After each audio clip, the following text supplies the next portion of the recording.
கோமதி மயிலை பார்த்ததும் ரொம்ப கோவமாக திட்டுவாங்க. இவளை பார்க்கறதுக்காகவா என்னை கூப்பிட்ட மீனா? உனக்கு ஏன் இந்த வேண்டாத வேலை? எதுவும் பேச வேண்டாம், நான் கிளம்புறேன் அப்படின்னு சொல்லிட்டு கோமதி கிளம்ப போவாங்க. மீனா, அத்தை அத்தை கொஞ்சம் வெயிட் பண்ணுங்க, ஒரு விஷயம் சொல்றதுக்காக தான் உங்களை வரவழைச்சோம் அப்படின்னு சொல்லிக்கிட்டு இருப்பாங்க. கோமதி மயிலை பார்த்து எனக்கு இவளை பார்த்தாலே அப்படின்னு சொல்லிக்கிட்டு இருப்பாங்க. அதுக்குள்ள மயிலோட அம்மா அங்க என்ட்ரி ஆயிடுவாங்க. அவளை பார்த்தாலே உங்களுக்கு என்ன பண்ணுது பாருடி, எல்லாத்தையும் செஞ்சுபிட்டு எவ்வளவு சந்தோஷமா இருக்காங்கன்னு.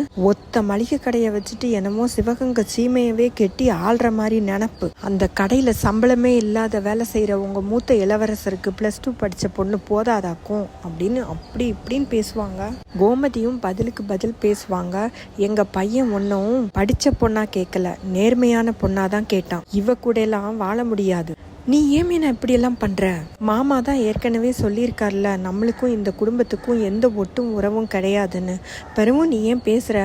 அவங்க கூட ஏன் தொடர்பு வச்சிருக்க அப்படின்னு சொல்லிட்டு வேகமாக கிளம்பி போயிடுவாங்க. மயிலும் அவங்க அம்மாவை சொல்லி சொல்லி பார்ப்பாங்க. அவங்க அம்மா நிறுத்தவே மாட்டாங்க. நீ சும்மா இரு மயிலு, நம்ம என்ன செஞ்சிட்டோம் இவ்வளோ பேசுகிறாங்க அப்படின்னு சொல்லிட்டு பேசிக்கிட்டே இருந்ததுனால அங்கே பெரிய சண்டையாயிடும். மயில் அவங்க அத்தைக்கிட்டே எதுவுமே பேச மாட்டாங்க, அழுதுகிட்டே தான் இருப்பாங்க. அவங்க அம்மாவை தான் நிறுத்த சொல்லுவாங்க. பாக்கியத்தை பற்றி தான் எல்லாருக்குமே தெரியுமே. மயில் மட்டும் தனியாக வந்திருந்தாலாவது ஏதாவது ஆகுதான்னு பார்க்கலாம். மீனாவுக்கு பெரிய அதிர்ச்சியாக இருக்கும். மீனாவும் சண்டையில் சொல்லி பார்ப்பாங்க. மயிலோட அம்மா கிட்ட சொல்லுவாங்க, பேசாதீங்க, தேவையில்லாமல் பேசாதீங்க, உங்களை நான் வரவே சொல்லலையே, நீங்கள் அங்கேயே இருந்திருக்க வேண்டியதானே அப்படின்னு சொல்லுவாங்க.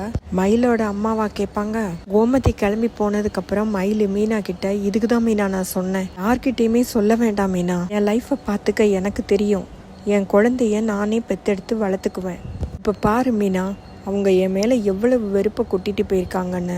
அவங்க வெறுப்பாக இருப்பாங்கன்னு தெரியும், ஆனால் திரும்பவும் அதை அவங்க முன்னாடி அவங்க வாயாலேயே கேட்கும்போது இன்னும் கஷ்டமாக இருக்கு மீனா. தயவு செய்து இனிமேல் இப்படி ஒரு வேலையை பண்ணாத அப்படின்னு சொல்லிட்டு அவங்களும் கிளம்பி போயிடுவாங்க. மீனாவும் கிளம்பி வீட்டுக்கு போயிடுவாங்க. ஆனால் அவங்களுக்கு என்ன பண்ணுறதுன்னே தெரியாது. அங்கே போய் சமைச்சிக்கிட்டு இருப்பாங்க. செந்திலும் உள்ளே வருவார்.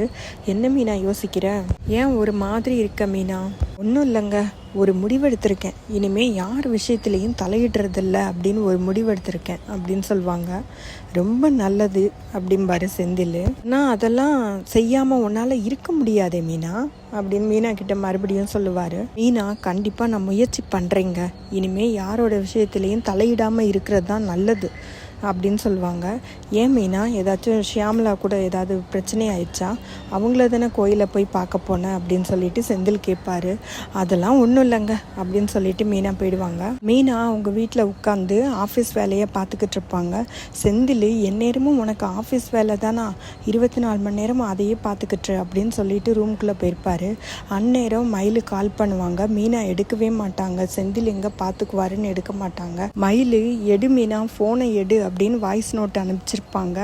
அதை பார்த்துட்டு திரும்ப உள்ளே போய் செந்தில் தூங்கிட்டாரா என்ன பண்ணுறாருன்னு நைஸாக செக் பண்ணிவிட்டு வேறு ரூம்குள்ளே போயிட்டு மயிலுக்கு கால் பண்ணுவாங்க.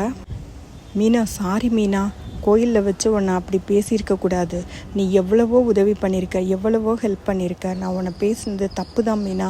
மீனா என்ன சொல்வாங்கன்னா, பரவாயில்லக்கா, இருக்கட்டும், எனக்கு என்னவோ உங்கள் விஷயத்தில் ஓவராக உள்ள வர்றேன்னு எனக்கு தோணுது, இனிமேல் இந்த மாதிரி எதுவுமே பண்ண மாட்டேன், உங்கள் விஷயத்தில் தலையிட மாட்டேங்க்கா அப்படின்னு சொல்லிட்டு மீனா சொல்லுவாங்க.